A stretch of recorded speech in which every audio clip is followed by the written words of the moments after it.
So you're thinking about college, or maybe you're already there, and you've heard these two words thrown around constantly: student loans. Everyone seems to have them, everyone talks about them, but what are they, really? Beyond just being money for school, how do they actually work? And more importantly, what are you getting yourself into? If you're feeling a little confused or even intimidated, you are not alone. The world of student loans is filled with complex terms and big numbers, and it's easy to feel like you're just signing on the dotted line without truly understanding the long-term commitment. Think of this video as your ultimate beginner's guide.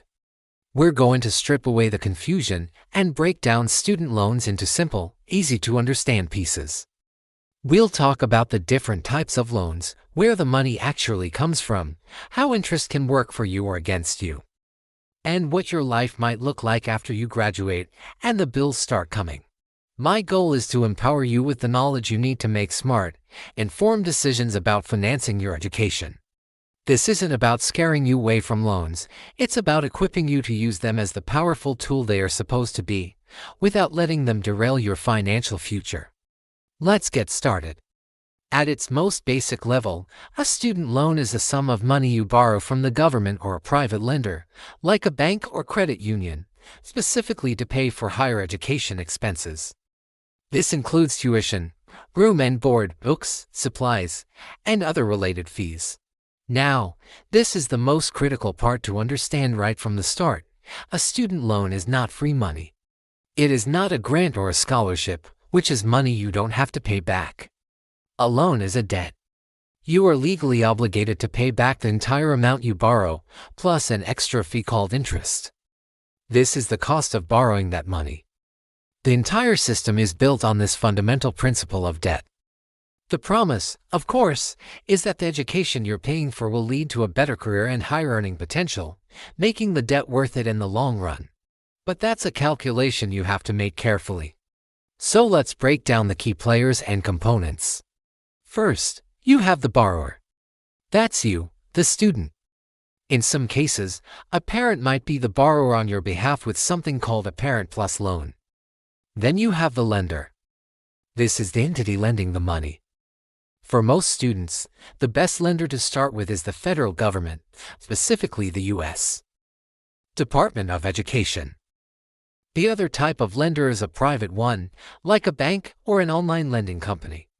We'll dive into the huge differences between these two in just a moment.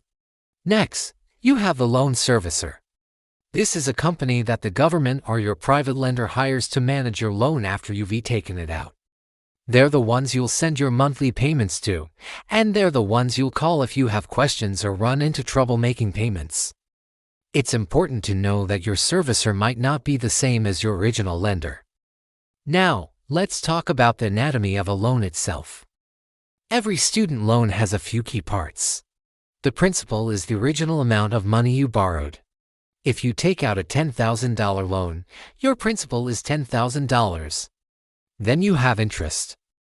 This is a percentage of the principal that you pay as a fee for the privilege of borrowing the money. It's how the lender makes a profit. The interest rate, also called an APR or annual percentage rate, can be fixed, meaning it stays the same for the life of the loan, or variable, meaning it can change over time based on market conditions. Federal student loans for undergraduates have fixed rates, which provides a lot of stability. As you make payments, you're paying toward both the interest that has accumulated and the principal balance. In the beginning, a larger portion of your payment goes toward interest. This is called amortization. Another term you absolutely must know is capitalization. This is when unpaid interest is added to your principal balance. Let us say you have a loan where you aren't required to make payments while you are in school, but interest is still piling up. When you graduate and enter repayment, all that accumulated interest gets capitalized, meaning it gets added to your principal balance. Now, you're paying interest on a larger principal amount. This can cause your debt to grow significantly, so understanding when capitalization happens is a major pro tip for managing your total cost.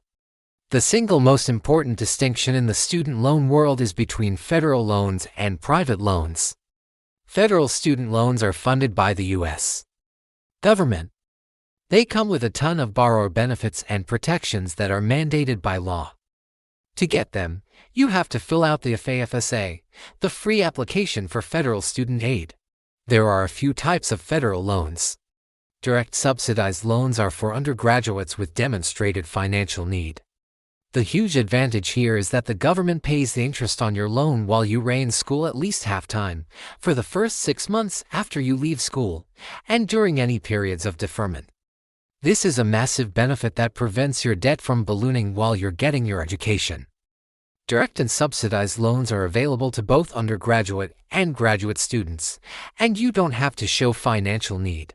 The catch is that you are responsible for all the interest that accrues from the moment the loan is disbursed. You can choose to pay the interest while you're in school, or you can let it capitalize. Then you have Direct Plus loans, which are for graduate students or parents of dependent undergraduates. These require a credit check and generally have higher interest rates. Now, let's talk about private student loans. These come from banks, credit unions, and online lenders. They are not based on financial need, they are based on your creditworthiness. This often means you'll need a good credit score or a cosigner, like a parent, who agrees to take responsibility for the loan if you can't pay. Private loans are almost always more expensive and far less flexible than federal loans. They typically have higher interest rates, and those rates are often variable, which means your payment could increase over time. Most importantly, they lack the critical safety nets of federal loans, such as income-driven repayment plans, which cap your monthly payment at a percentage of your income. Or loan forgiveness programs. The golden rule of student loans is this: always max out your federal loan options first. Exhaust every grant and scholarship, then take the subsidized and unsubsidized federal loans you're offered, and only then, as an absolute last resort, consider a private loan to fill any remaining gap. So what happens after you graduate? You enter a period called the grace period. For most federal loans, this is 6 months after you leave school or drop below half-time enrollment. This is a buffer period where you usually don't have to make payments, giving you time to find a job and get settled. Remember, for unsubsidized loans, interest is still accruing during this time. After the grace period, you enter repayment. You'll have a choice of several repayment plans. The standard plan is 10 years, but there are extended plans and graduated plans. The most important for many borrowers are the income-driven repayment plans. These plans base your monthly payment on your income and family size, not just on your total debt. If you have a low income, your payment could be as low as $0, and after 20 or 25 years of qualifying payments, any remaining balance may be forgiven. This is a crucial safety net that only exists for federal loans. The impact of student loans extends far beyond your monthly bank statement. This debt affects your debt-to-income ratio, which is a key factor when you try to rent an apartment, get a car loan, or qualify for a mortgage. It can delay other life milestones, like saving for retirement, getting married, or buying a home. This is why it's so important to only borrow what you absolutely need. Look up the average starting salary for your intended career path and try to keep your total student loan debt below that number. That's a good rule of thumb to ensure your payments will be manageable. Be a smart borrower. Your future self will thank you for the careful planning you do today. Before we finish, a critical disclaimer: I am not a licensed financial advisor or a student loan counselor. The information in this video is for educational purposes only. Student loan programs, interest rates, and forgiveness plans can change at any time based on federal legislation and lender policies.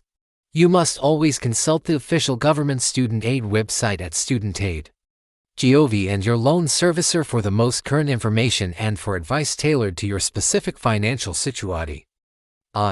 Borrowing for education is a major financial decision that will impact you for years.